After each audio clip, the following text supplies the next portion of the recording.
तर मित्रांनो, एक गोष्ट सांगू का? बऱ्याच दिवसापासून आपल्या या चॅनलवरती व्हिडिओ वगैरे येत नाही आहे. त्याचं सगळ्यात मोठं कारण आहे का, मी दुसरीकडं राहतो, म्हणजे माझ्या गावामध्ये नाही राहते, शिक्षणासाठी बाहेर येऊन. अरे अरे, आवाज परत चालू झाला. आणि थोडंसं ॲडजस्टमेंट करून घ्या, ठीक आहे, याच्यामध्येच. तिकडं राहिल्यानंतर मला नाही वाटत का माझ्या लाईफमधल्या काही गोष्टी तुम्हाला दाखवू. बऱ्याचशा गोष्टी अशा चांगल्या पण नाही आहे का फ्युचरमध्ये. मला नाही वाटत का त्या गोष्टी पाहिल्यानंतर मला चांगलं वाटेल. मी एका हॉटेलमध्ये कामाला पण जातो, त्या हॉटेलच्या गोष्टी मला नाही आवडत दाखवायला. मालक वगैरे चांगलं आहे, पण नाही वाटत मला दाखवायला. आणि गावाकडं जर आल्यानंतर नक्कीच मी व्हिडिओ वगैरे काढतो. आता बघा, वावरामध्येच मी पूर्ण डायरेक्ट वावरामध्येच.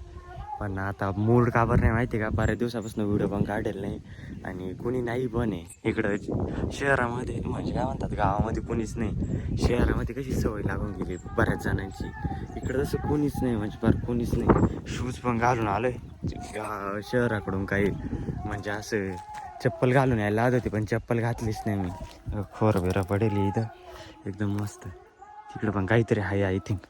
इकडं वरती पेरूचं झाड आहे, ठीक आहे, पेरूचं झाड आहे तिकडं, पण काही मनच नाही म्हणजे. तिकडं कोणाचं तरी लग्न आहे आय थिंक. मला पण इन्व्हिटेशन आहे, पण मी गेलोच नाही. तोंड दाखवायला गेलो नाही, कारण की परत संगमनेरला जायचं. हे पेरूचं झाड आहे, ठीक आहे, पूर्ण सुकून गेलं बा.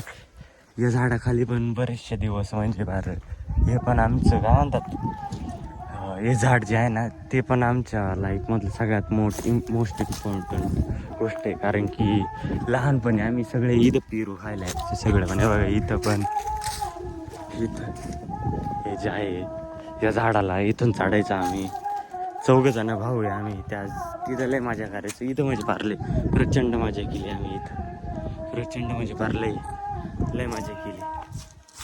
आणि आता व्हिडिओ न येण्याचं कारण म्हणजे सगळ्यात मोठं, थोडंसं ॲडजस्टमेंट करून घ्या, ठीक आहे. व्हॉईसला मी खाली जातो, थांबा 2 सेकंड, ठीक आहे. तर व्हिडिओ न येण्याचं कारण की तिकडं मला नाही वाटत का त्या गोष्टी मी दाखवावं यूट्यूबवरती, आणि त्या गोष्टी दाखवल्यानंतर काही चांगलं वाटेल. मला नाही वाटत का त्या गोष्टी दाखवावं, त्याच्यामुळं मी दाखवत पण नाही. आणि आपल्या अकाउंटची रीच पण बरीचशी डाऊन आहे. शॉर्ट व्हिडिओ पण टाकत नाही, लॉंग व्हिडिओ पण टाकत नाही मी, ठीक आहे. इकडं शेतीमध्ये काहीच नाही बरं का, असं वाटतं, पण आय डोंट नो.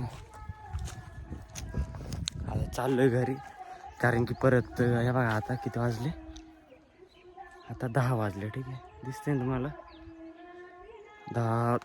10-15 झाले, म्हणजे 10-17 झाले. आणि मला संगमनेरला जायचं परत, कारण की आज 2 तारीख आहे आणि 5 तारखेला माझ्या पेपर चालू होते. पेपर चालू झाल्यानंतर परत 2 महिने मला तिथे काढायचे संगमनेरमध्ये. त्याच्यानंतर पुण्याला जायचं, असं काहीतरी आहे.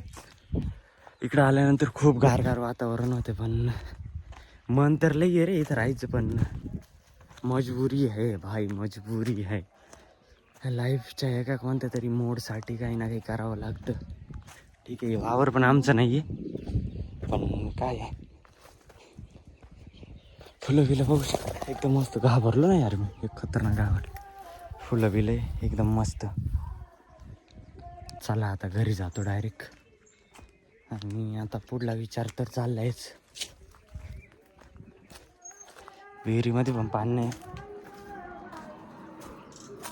का बरं, सगळी सुकून गेली बरं, सगळी सुकून गेली बरं.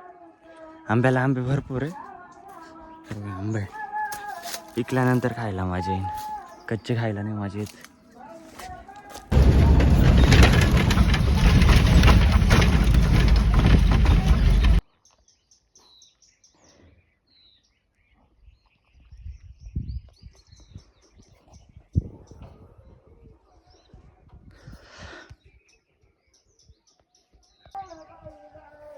तर हे बघा मित्रांनो, बऱ्याच दिवसानंतर गावाकडे आलो तर, ठीक आहे.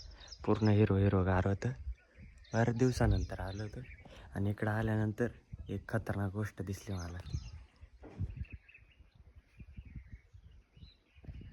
तिकडंच नाही, ठीक आहे, या साईडला पण आहे, पार शेंड्यापासनं तर पार खालपर्यंत, ठीक आहे. लहानपणी एवढ्याशा गोष्टीला लय रडायचं पार.